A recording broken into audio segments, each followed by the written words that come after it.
Lieutenant Worf's hair grows a foot overnight. Admiral Shanti tells Captain Picard to assemble his fleet.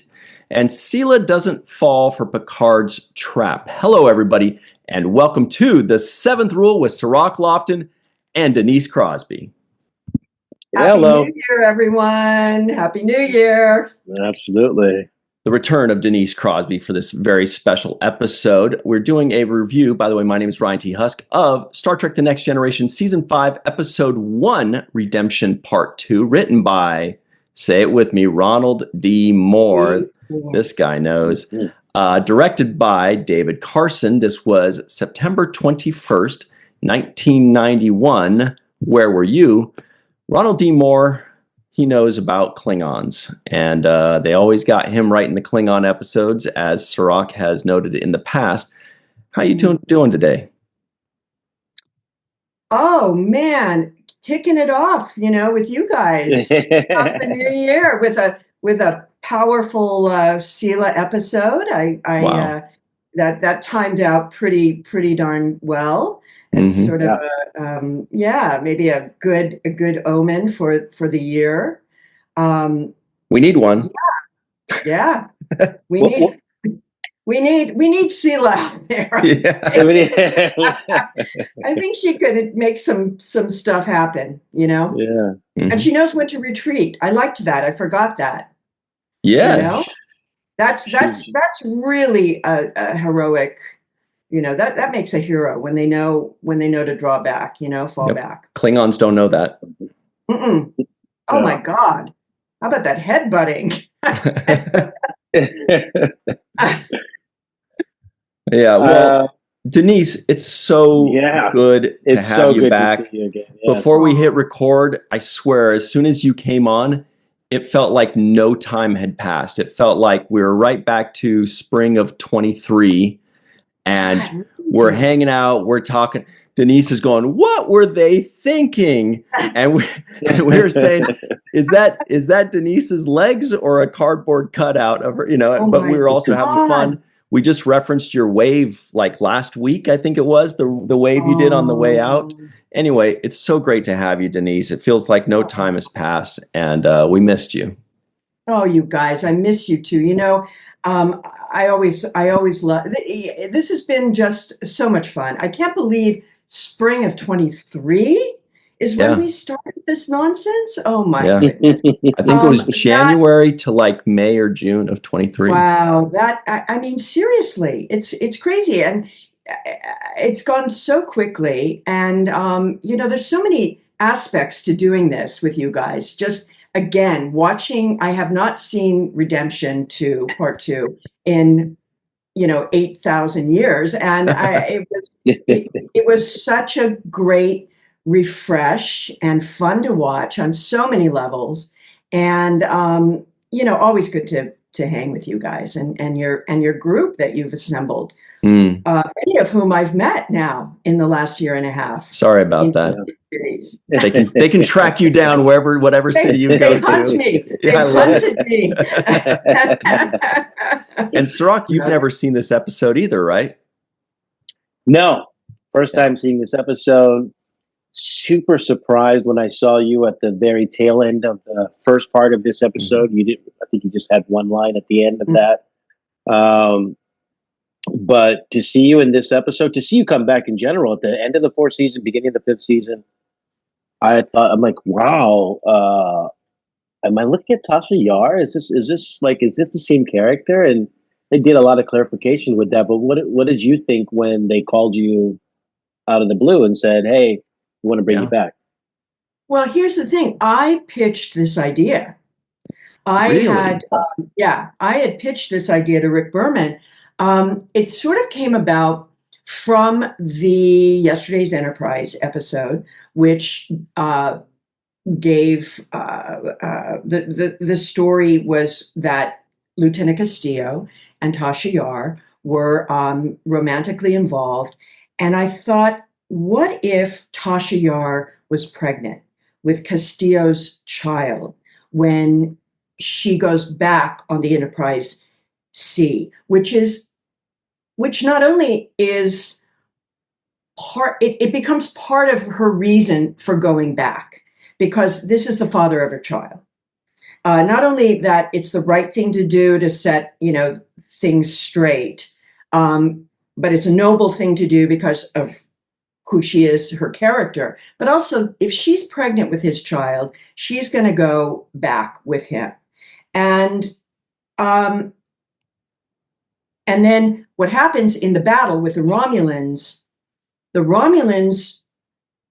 by scanning, she's left alive and realizes she's pregnant and decides to keep her as a prisoner so that they can raise this child as a bartering tool with the Federation. That was my pitch.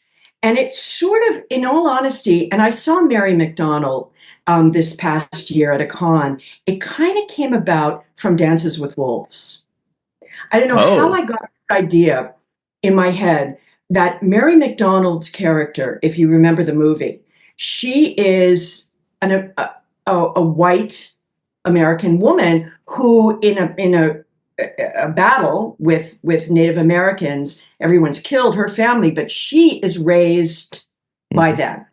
And she, in all intents and purposes, is Native American by tradition, by beliefs, by dress, by attitude, by nurturing, nature or nurture. She has adopted that until Kevin Costner comes, and the whole thing, she comes in contact with her white American side. I thought, how interesting if this child of Tasha Yar was raised solely Romulan. And would the arc of the story would be she has to uncover her humanness and eventually could be a bridge to peace with the Federation and the Romulans. Okay, so Denise, this is really, really interesting. I had not known any of this. This is really good stuff. But there's more to this, because do you remember around when this was that did you pitch it around Yesterday's Enterprise, or did you pitch it, do you remember around when it was? So Yesterday's Enterprise is what, season 3? Middle of season 3, yeah. Season 3. So season 4, the end of 4. So somewhere before 4. Okay, so I'll tell you the reason. Somewhere before, you had 26 the end episodes. Of 4. There was a lot before the end of 4. Somewhere after 3, after Yesterday's Enterprise, I started, the wheels started rolling, and I started to think about this. And I took a shot. I called Rick. He was gracious enough to have lunch with me at the commissary. It was just he and I. I gave him this story, and he said, interesting. Let me think about it. Think about it. I thought, okay, he's just being, he's being kind, and that, sorry, we'll call you, we'll call you. Don't call us. Don't call us. We'll call you. So, I got a lunch out of it, and I got it out of my system. And, and sometime later, not that much later, he said, I like your idea, but we're going to change it. So it's not Castillo's child, but Tasha does go into the battle, and she's captured, hence the story that Sela tells. And she's taken as a concubine from a Romulan general. And so your daughter is half human, half Romulan. Because he said, I can't seem to justify what time would you and Castillo have had? And I said, well, I don't know how long it takes you, Rick, but I mean 5 minutes, honey. There's a janitor's closet right there. Room, we're all going to die. Let's just go for it. It's not that long. We could have snuck off, when Captain Picard was lecturing or something on the bridge. But so because there's oftentimes no time span on these shows. You don't know how many days have gone by. So the reason I was asking of the specific time is because Strzok might remember this. The 4th episode of season 4 is an episode called Suddenly Human, almost like the Suddenly Seymour song. But it was an episode in which a kid gets captured by a human kid gets captured by a different race, and he's raised as one of them. And then they're going now the Federation's going to save him at like 15 years old, but he doesn't want to go with the Federation because he is this other race. And then Picard is faced with this dilemma of, do you save this child, this teenager, and bring him back to his family, his grandparents, biological grandparents, or do you let him stay with the only people he's ever known? So I'm like, I wonder if chicken or the egg, right? I wonder if you made that pitch and then they said, well, it won't work here, but it could work here. Or if you made that pitch and they're like, well, we already have this episode we're working on here, but we like that Denise is willing to come back. It's already a guarantee that she's willing to come back. So let's work this in a different way. But that's why I was kind of curious about that. I don't know. I haven't seen that episode, and I don't know what that would have been interesting to. It's a good one. Have taken notes. Which day did I have that lunch? And interesting. It's like, well, you couldn't have a better writer than Ronald Moore write this episode because the language of it was just rich and it just felt well written. Right. And so the dialogue, I just kept finding myself writing down words after words full of dialogue on my notes, right? Oh, yeah. I saw a bird of prey and the Klingon emblem too in that. Oh yeah. Notes. Oh yeah, we're there. Oh, that ship looked so beautiful. That Yes. Romulan warbird. Yes, it did. Wow, I hadn't seen a shot like that. I went, whoa, that's a really fine looking ship. I thought also David Carson did a fantastic job directing this episode. I felt like I was transported at the Klingon Empire, inside of the bars, inside of those dark sets where you were and on the ship. Really was done well as far as taking me on a trip. He really juggled very distinct looks too. He made each environment distinct from the other. And I always loved working with David Carson. He was absolutely one of my favorite directors. What was he like? Just an elegant British man who was, calm and knew. You just felt safe in his direction and his understanding. And it wasn't like he brought another sensibility than just sci-fi.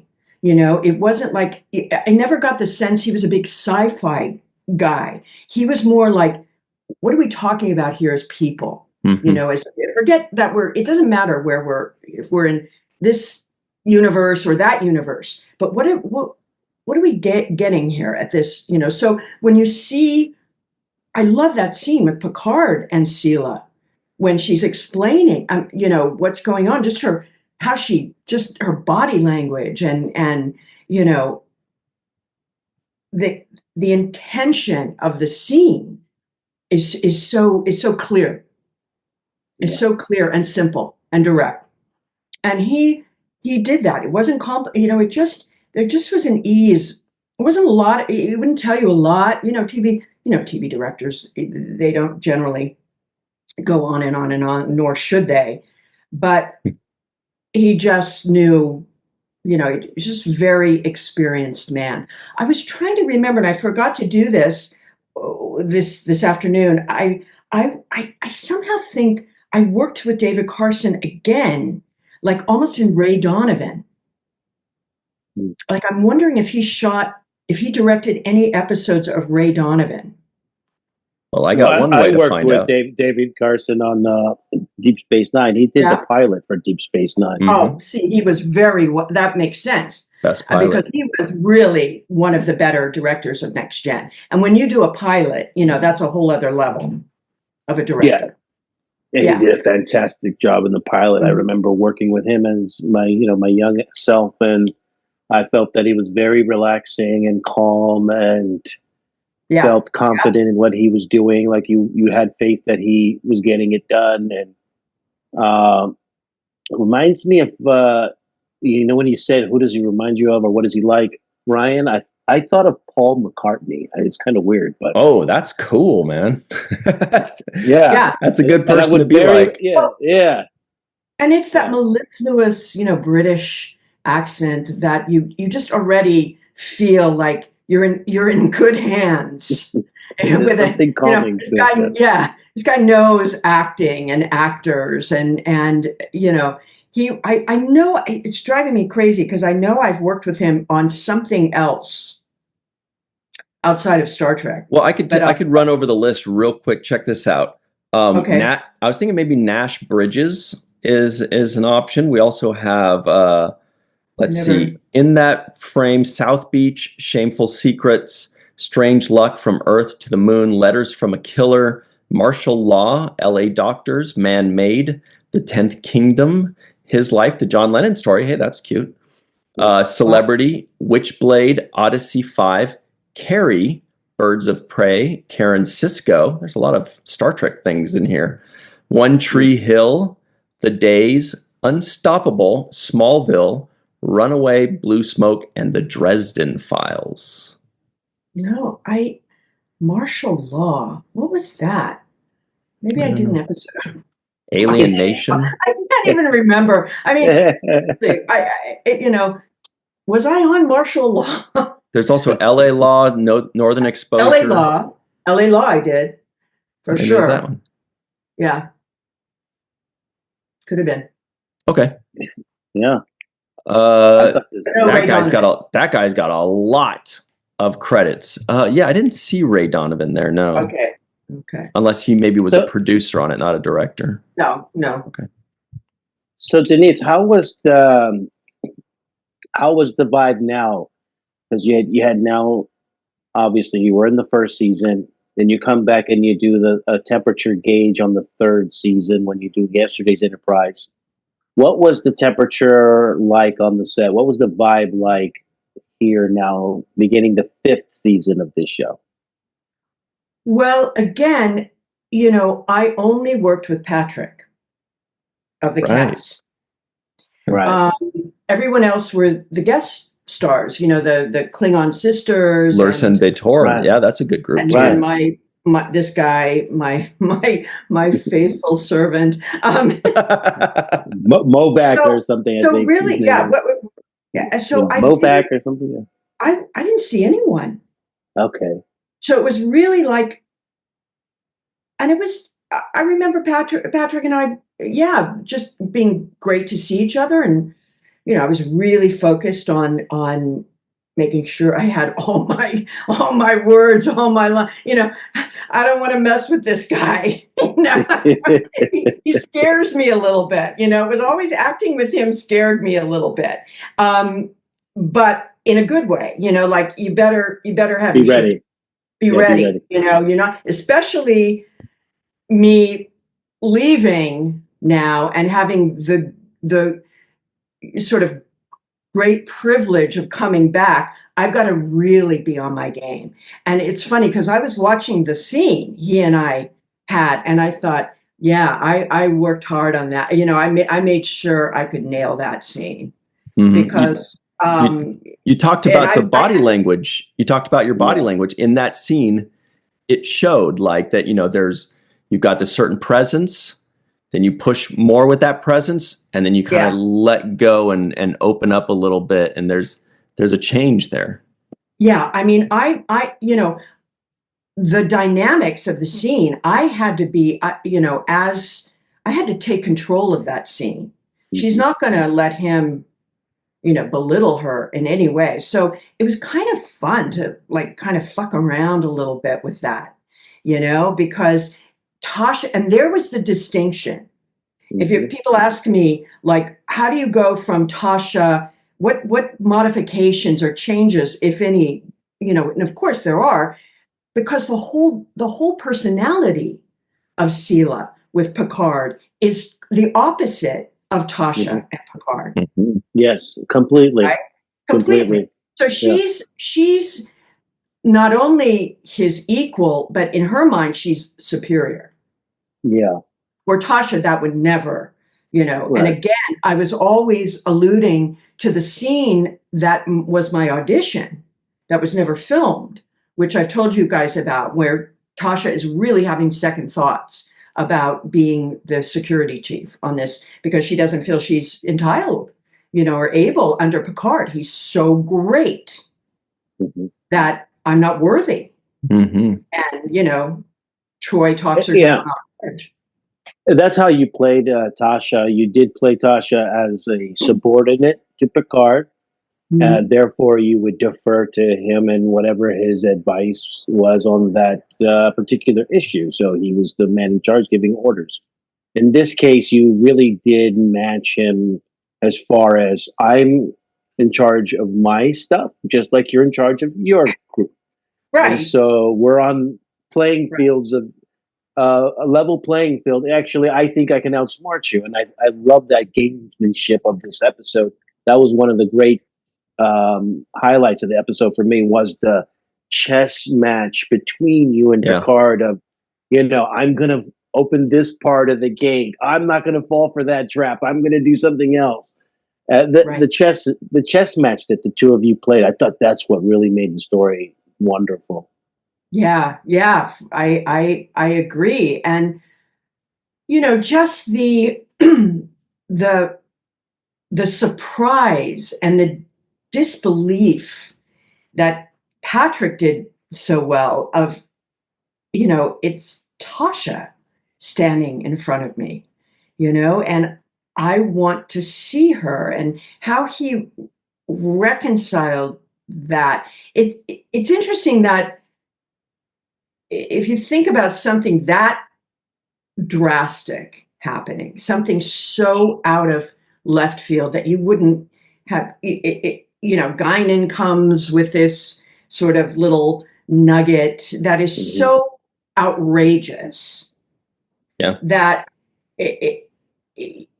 I'm surprised that there wasn't a scene really where all of the cast came together in some notion of explanation of grappling with this. I mean, Troy and Dr. Crusher are there going, this is just, there's no way. I mean, but Troy is saying there's no notion of disbelief. I mean, there's no lying here going on. I'm not picking up anything. And Crusher's going, absolutely not. She could not have been pregnant. So there was no real kind of, that's something. It would have been nice at the end of if everyone came together in some way, the cast, and went, this is unbelievable in some way, what we've just seen. They didn't ever know that Sela was out there or that this happened. Yeah. So I think it's a casualty of a 45-minute episode, because I feel like that is something that's missing. But what they tackled in this episode was so big. I honestly felt like I was watching a movie. I was like, you just spent the whole budget of the season, you guys. Congratulations. What are you going to do for the other 25 episodes? But it was so big, and they were trying to tackle so much that I'm sure they just had to really condense everything. But let's get into a break and talk more about this episode, because this is really good stuff. And we will be right back on The Seventh Rule.